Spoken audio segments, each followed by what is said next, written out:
In this video, I wanted to use the poem from Pink from her song Leave Me Alone, I'm Lonely to help to illustrate the experience. Oftentimes in psychotherapy, the knowledge is very cold and masculine, and so I find it helpful to balance this with art because art holds the feminine, which is the actual experience. So the song starts with Go away, give me a chance to miss you. Say goodbye, it'll make me want to kiss you. I love you so much more when you're not here, watching all the bad shows, drinking all of my beer. So for the avoidant person, they want to have closeness, but when the person's there with them, the energy is a lot and it becomes overwhelming. So they deeply want to connect, but they often end up with people who are anxiously attached. And when people are anxiously attached, part of anxious attachment is uh, breaking people's boundaries because I need you so much. I don't care what you need. They vacillate between all I do is care. But the person's saying I need space and they're like, fuck that. I'm going to get what I want. So for the avoidant person, when the person's there, they feel like they're parasitic, like they're watching all the bad shows because the anxious person's like, we need it. Oftentimes, anxious people have these really idealistic, like movie moments that they think they need to have in order to have a relationship. And so they watch all these stupid shows. We watch the romantic shows and hold hands. And I'm not criticizing either one. So if you're either one and you're getting offended, chill out.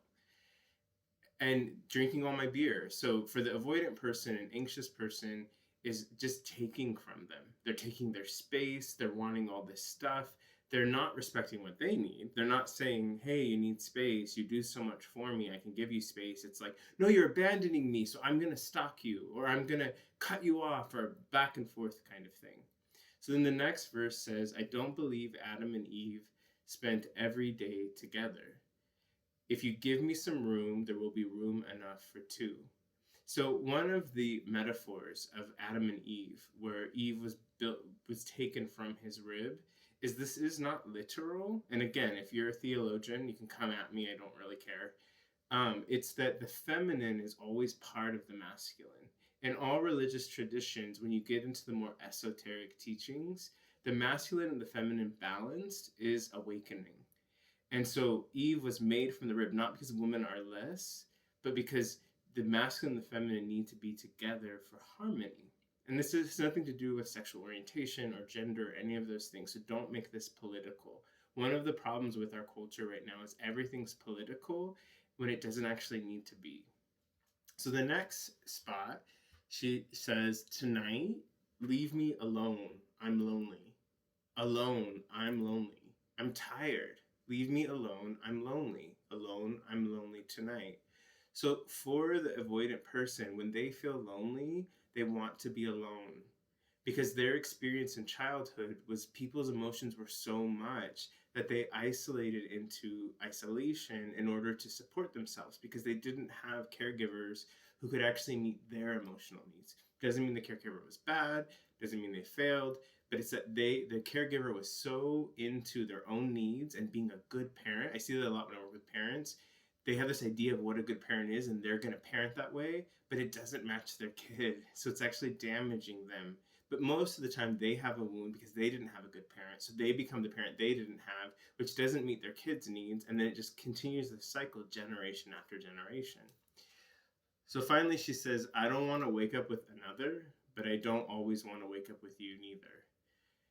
No, you can't hop into my shower. All I ask for is 1 fucking hour.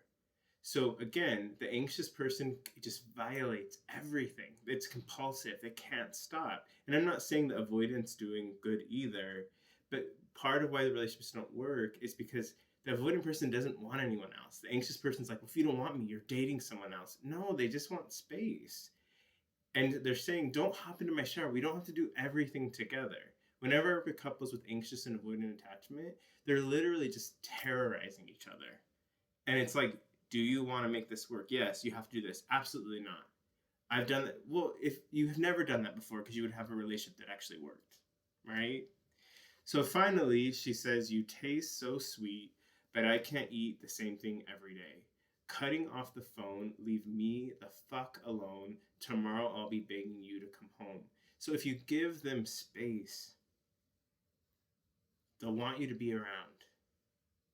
So I hope this was helpful. If it's triggering at all, there's a point to that.